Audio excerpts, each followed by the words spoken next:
Hello, hello, welcome back to my channel. I'm Samantha Winona. This is Winona Reads. This is Emmett.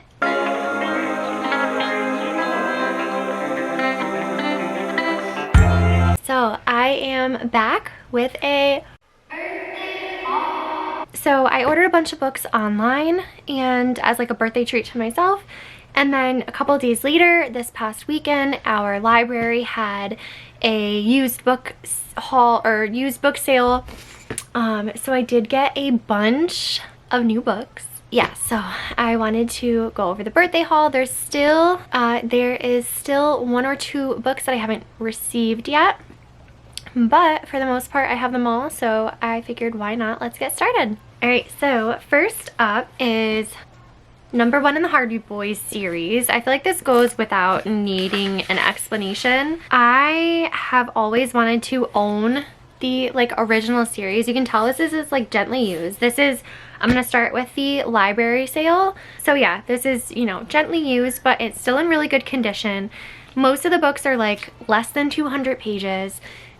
Just a, best friend duo trying to solve crimes together. I was going to rent a bunch from the library and then I saw this. These were the only ones that they had. They had 2 copies of book 1 and that was it. So eventually I'll get like more and more, but I figured that would be a good start. Definitely something I want to pick up. I remember reading Nancy Drew like back in, junior high, like such a long time ago, but I never read the Hardy Boys, so I would love to give it a try. And the next one that I got, I'm super excited for, and honestly, I can't believe they have this one in such a good condition. It is Tom Wolfe's The Bonfire of Vanities. This was on my birthday list. It was one of the books that I had in my cart, but I didn't end up getting. I think the one I wanted was either a UK edition or a hardcover, and honestly I'm not too sure what it's about. I know it was made into a movie.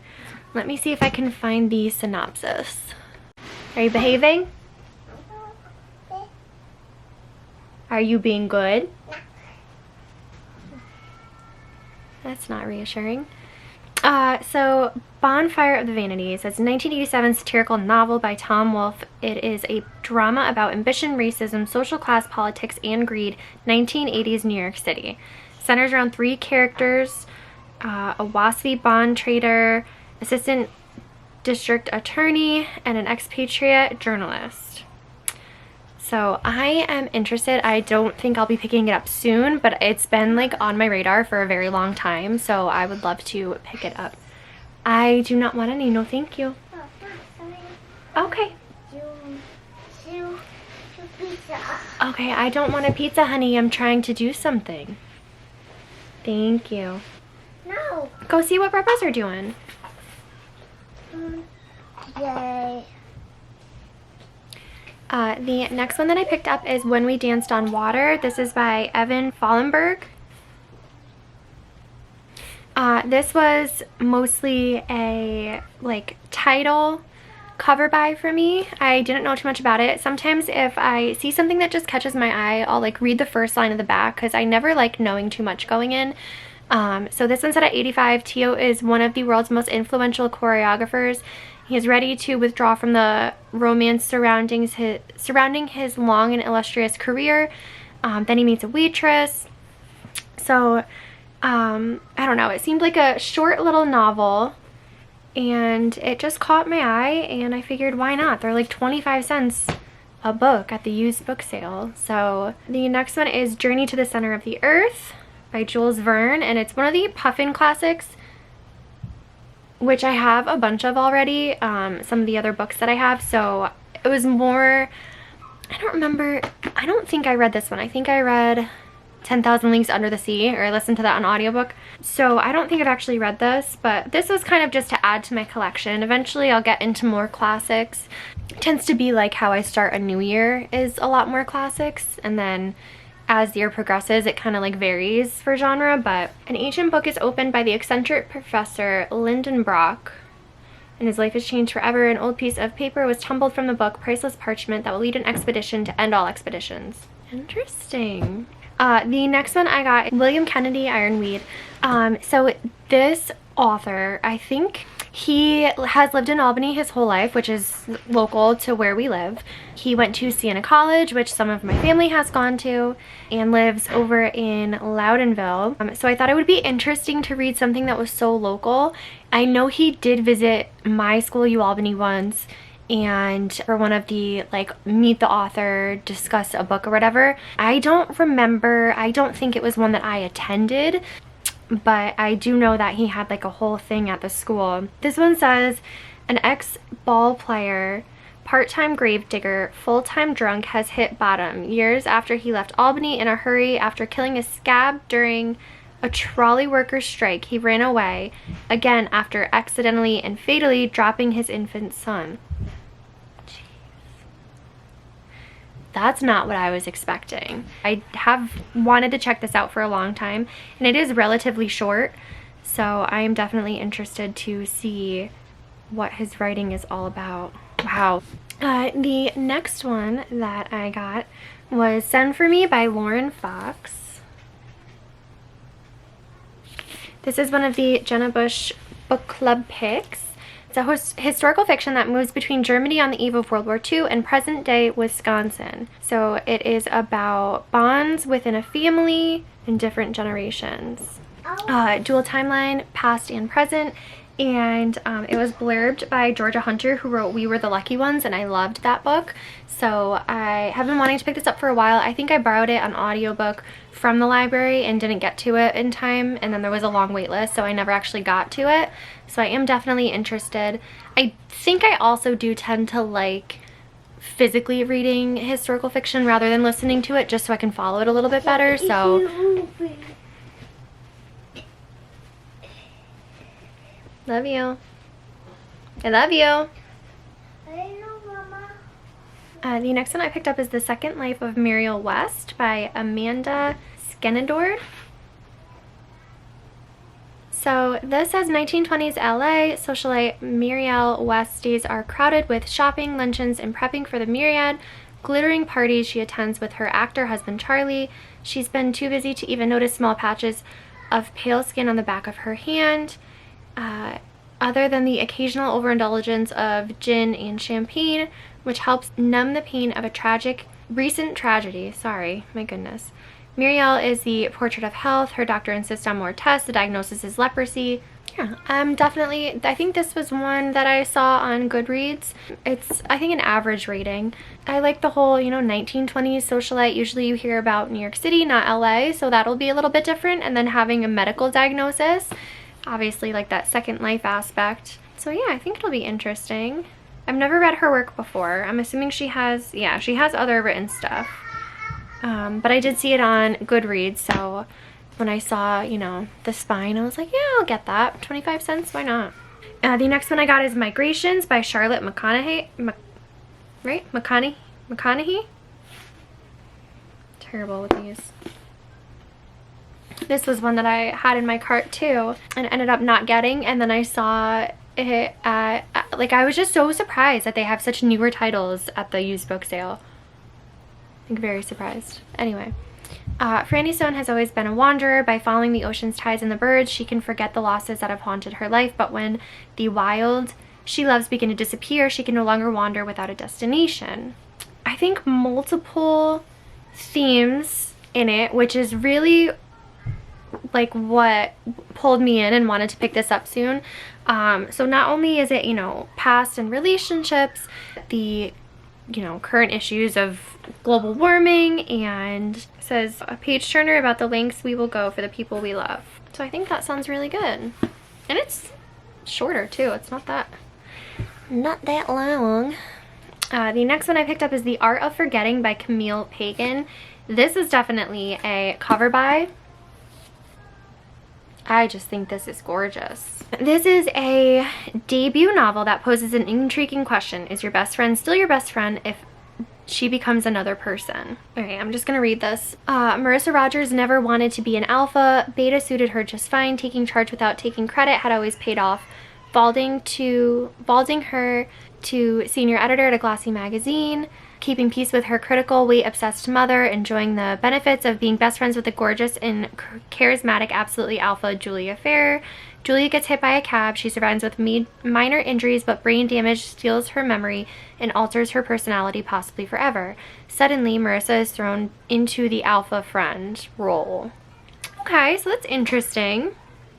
Very interesting. I think that's something that I haven't actually come across in literature yet, is kind of finding a new place. I think most of the time you hear about coming of age stories, and this sounds a little bit past that. Like, not coming of age, but like coming more into yourself or finding a new position within a relationship and in society. So that's definitely different than what I was expecting.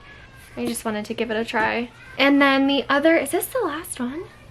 The last one that I got from the used book sale is Girls Burn Brighter by Shoba Rao. And this was another women's friendship book. Two women that grew up together. Yes, they grew up together in India, and then one of them leaves and moves across the world to Seattle. And it's kind of like the duality between two different worlds, which is something I have read before, but I don't think necessarily between like a women's friendship. So definitely an interesting take. I definitely will pick this up probably sooner rather than later. It's just been my vibe lately, and it seems like a good pick. The blurbs are awesome too. I'm in awe of warmth and humanity in this book, even as it explores some incredibly dark places. And it reminds me of a couple other books I read, so I think it'll be good. So those are all the ones that I got from the used book sale. 10, and I got like 20 books for the kids. So that's, I would say like 25 to 30 books all together, and we spent $19. So that was really worth it. So this one I actually picked up and already read before, I forgot about this, before my birthday. I also went to Barnes & Noble, but I only picked out 2 books. Okay, which are these 2? The first one that I have already finished is Enough Rope by Dorothy Parker. This was so good. Poems in verse about jazz age, 1920s. I loved it. Loved it. I don't know that much about Dorothy Parker, but I do have a historical fiction on my shelves, which makes me want to get to it soon. I don't even know why I make TBRs anymore, because I just keep going back and forth. But I really want to learn more about Dorothy Parker, and I know she has like a group of like women empowerment, I think. But yeah, I don't know too much about her. Some of it was very dark and cynical, and some of it was like trying to find humor in some of the things, which I feel like is like something like past her age. Does that make sense? Past her time?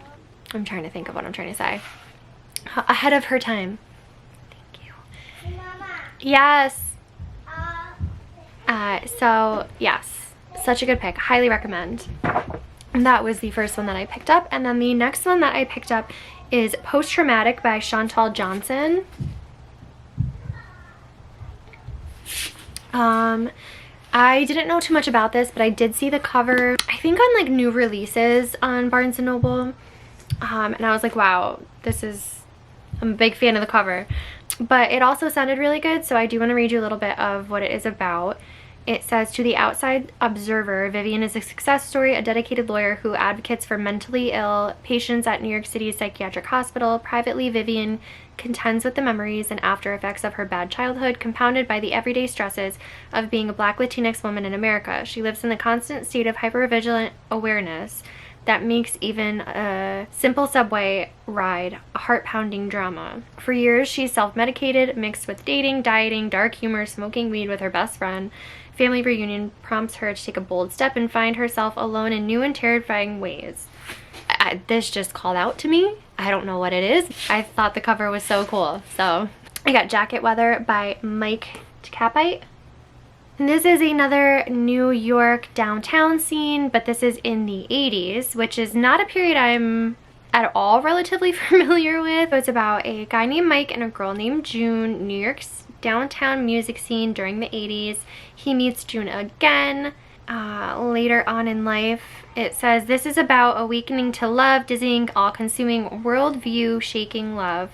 When it's least expected, it is also about remaining alert to today's pleasures, exploring the city, observing the seasons, listening to guys at the gym while time is slipping away. Oh, and it's a little, oh, it's dirty. First of all, thanks Amazon. I feel like that happens so often.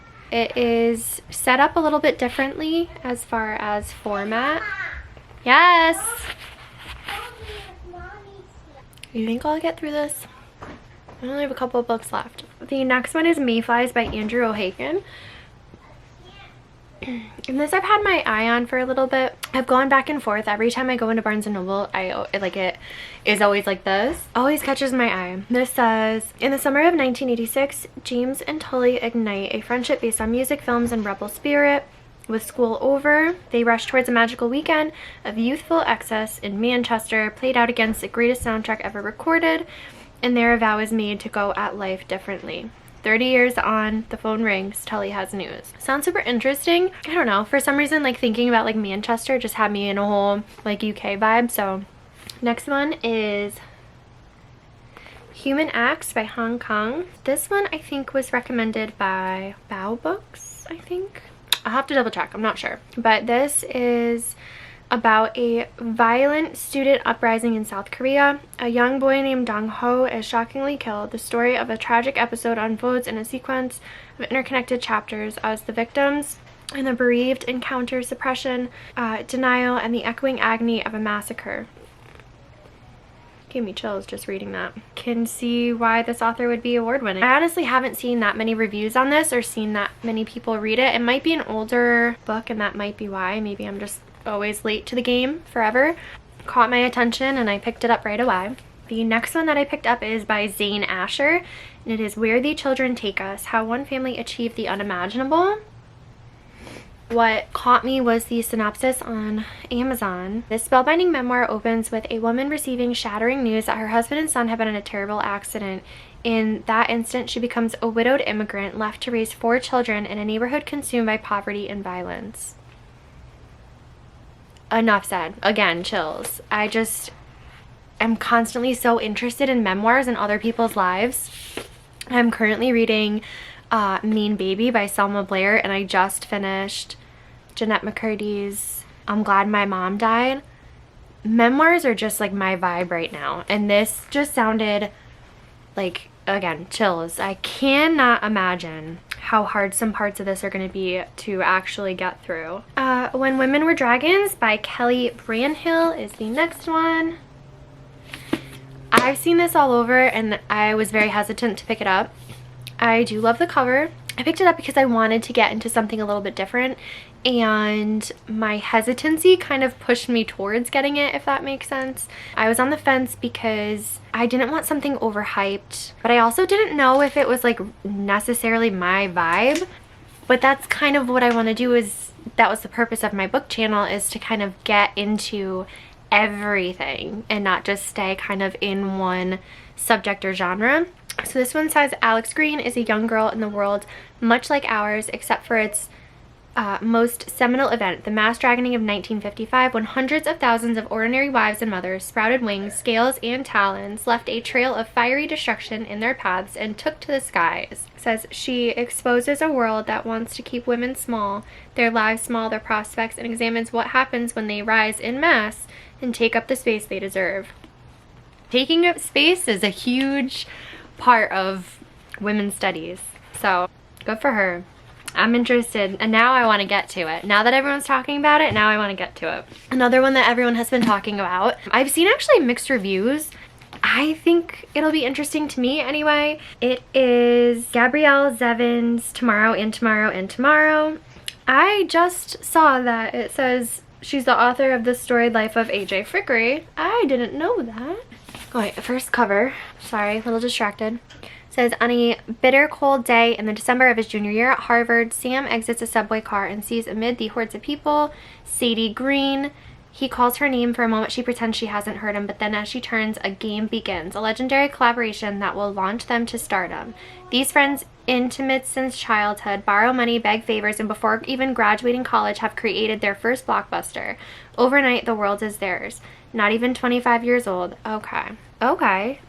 Nature of identity, disability, failure, and redemptive possibilities in play. Above all, the need to connect, to be loved, and to love. So that, it does sound good. I wonder why it would be so controversial. The next one I got is Babble by R.F. Kuang. So I finally finished Poppy War. I am starting the second book this weekend. Love her writing, love her storytelling.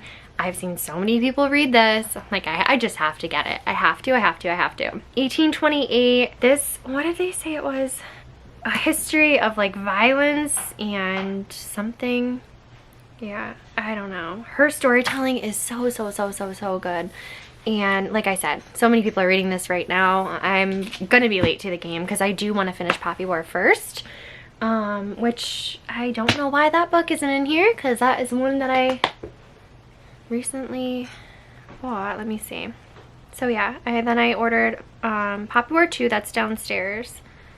And oh, and I picked up Tender is the Flesh. I'm reading that right now, which is a like horror. I just started it, but it is a virus that affects animals and forces people to start with cannibalism. But they're like not willing to admit it as a society, so they have like all these different labels claiming what it is when everybody knows what it is, or at least the people who are manufacturing it know. So definitely interesting, but creepy. And then, so then yeah, I have Poppy War 2. I don't remember what it is actually called. I did pick up the Border of Paradise. That should be out for delivery today. That is by Esme Wong. I don't remember what that is about, but I think that was also one of the recommendations from Bao Books, and I just like her aesthetic and want to be part of her world. And last but not least, Night Sky with Exit Wounds by Ocean Vyong. It wasn't the one that I wanted to get. I wanted to get Time as a Mother, but they only have it in hardcover right now, like locally, and I'm just not willing to make that commitment, so I figured I would start with something prior and then get to that one. But both of those have been on my list for a while, so I'm excited to get that. It should be also in the mail today. So that is my birthday book haul. Sorry for the interruptions and the confusion. I'm sure there's a lot of it, like always. I still have to film a wrap up for the last like 4 months. Life is crazy. Let me know in the comments what you have already read, what you loved, what you think I should pick up first. Definitely going to be adding some of these to my like want to read books for the end of the year. Okay, well, we're gonna go have some dinner because it's 5 o'clock, and I will see you soon. Keep reading. Bye. You know that song? Do do do bap da ba do. Yeah. Bap da ba do. Does somebody want to play that? No, that didn't work.